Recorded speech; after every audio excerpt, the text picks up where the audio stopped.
Hey folks, Fernando doing another video for the Modern Survivalist. In this case, I want to address a question that I got through Instagram, Fairfall308, regarding what to do in case of an active shooter situation. This is something I've covered in previous videos, of course. Throughout the years, there's been quite a few of these. Now, I get it. It's given what happened in New York, 3 tips basically to deal with potential active shooter situations. Stay for this video. It really could be helpful as things keep on developing, people getting more desperate, more frustrated with their lives, with their employers, in their work site, their workplace, office shooting. These kind of things have happened before, keep on happening as things continue to degrade. As I was explaining in the previous video, this is just part of the decay we see throughout society in general. So 3 tips, 3 points for you guys to keep in mind. The first one is the basic protocol for active shooters, which is run, hide, fight. This is good advice. It makes a lot of sense, been put together by people that obviously knew what they were doing. It is sound advice. I mean, throughout years, different classes, defensive shooting classes and training in different countries with different instructors, one of the constants I can tell you is that they usually tell you the first thing is avoid the fight entirely. Not being there is always the best thing. It's not as flashy, it's not as cool, but you avoid the fight entirely by all means. That is the thing to do. In terms of hiding, yes, again, good advice. The thing I will say though, I've often seen many of these unfortunate videos, people that think they're hiding well, they're just going in fetal position, staying in behind a chair or table, scared to death, as it's perfectly understandable.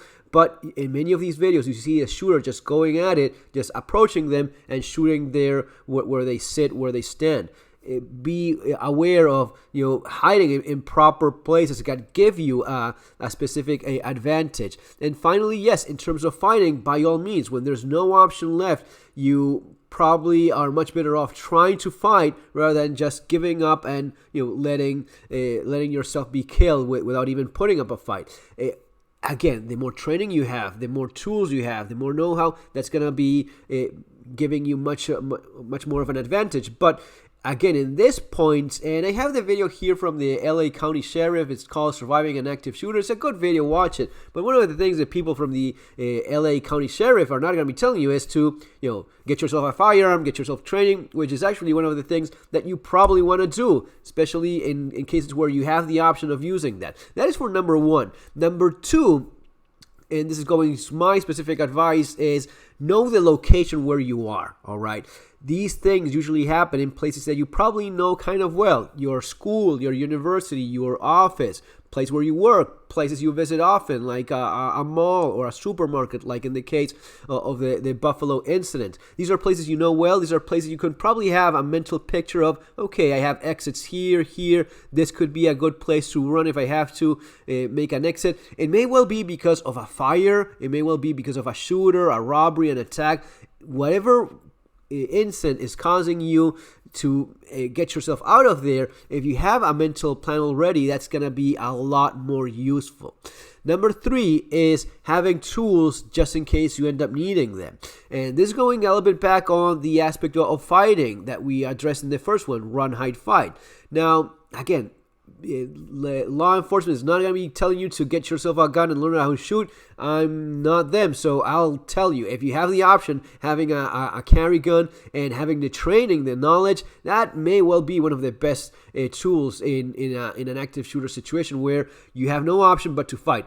Insisting on the aspect of getting away from the threat, calling the authorities, 911, yes. But when you don't have an option, you have something to defend yourself. Now, I'll also say this. When it comes to people carrying guns concealed, keep in mind, it's not about just drawing and shooting anything that looks as a potential threat. Imagine that you hear a shot. You see someone bleeding on the ground. You see someone with a gun. You draw and shoot. Maybe that's an off-duty cop that is actually using his own gun for engaging the active shooter that you're not even seeing because he's not within your line of sight. Maybe it's another law-abiding citizen trying to do the same thing, and you just draw and shoot. You practice this, you're somewhat good at it, you draw and shoot, and you put out a round in someone that is not the active shooter in question in this case. So be very careful about that kind of thing.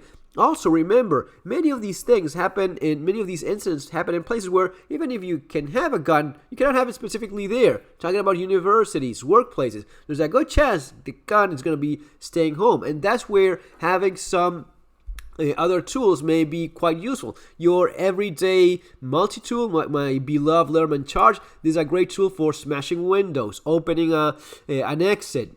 Smashing a window open may be the best course of action in some cases. You also have somewhat of a decent little blade here. It's not a tactical folder, but this blade is very sharp, it's very pointy, so it's going to be causing a lot of damages used as a weapon. And yes, of course, if you have a dedicated folder, sure, these are all great tools to have. These are not the only ones. Maybe you cannot have a blade because there's places where even this is illegal. Looking at UK, where having a locking blade of any length or a fixed blade, that's not something you'll have with you at all times, unless the legalities of each place. But work with what you can have. Maybe it's about having a bright flashlight with a strike bezel. Maybe it's about using a pen. But whatever it is, have something. And it's not just about having potential weapons or improvised weapons. It's about maybe having your C-locks, your tourniquet. You can improvise them. You cannot improvise C-locks, though. That's a hemostatic bandage and sponge. These things you actually need the specific item. You can improvise tourniquets, but even better is an actual cat tourniquet. You can actually use your cat tourniquet and see how it works. Practice putting it on yourself. The gauze will be useful for places where a tourniquet would not be a solution. Now, above all of this is the knowledge, the skills, so as to use these tools when necessary. And regarding that, I have, of course, my book, which I always mention, Street Survival Skills. I cover a lot of this stuff. I cover regarding self-defense, fighting empty-handed against someone with a gun, techniques in which you can cause an interruption in most firearms if you know how to do that. I explain that here. I explain about how to stop bleeding, improvising tourniquets, how to barricade doors. That is something that's often advised and recommended. And again, if you know your location well, you can check the door that you have specifically in that office, in that classroom, and analyze. And I explain barricading here, different type of doors and in potential ways in which you can barricade that. But if you can practice that already ahead of time, that's going to be a huge plus, a huge advantage in very dire situations like that. I also explain about improvising weapons and so on. So yeah, really, it's something that addresses many of these things, some of the street smarts and awareness that do come into place here. In the video there in the background, they use a fire extinguisher.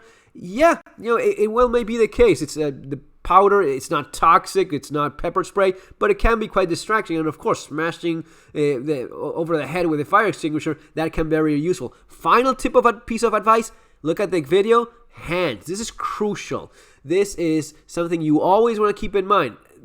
When the situation is resolved, or even as it's developing, when you see law enforcement, this is going to be crucial so as to put at ease the officer that's nervous. He is just a person like you. He doesn't want to get shot himself. He's looking for someone dangerous. This means I don't have a gun with me. I'm just one of the victims here. I'm getting out of the place, and this is going to be helping avoiding the potential accidental shooting because of your intentions of running to an officer, or if you're scared and you think he's going to be providing safety and you just run towards it. That's actually a very dangerous thing to do. Empty hands up, showing that you're empty-handed, that's going to be crucial for the responding officers in those incidents. Guys, again, I think the book is going to be giving you some valuable information for dealing with these sort of things and many other potential incidents where you may end up finding yourself one day. See you in our next video. Take care.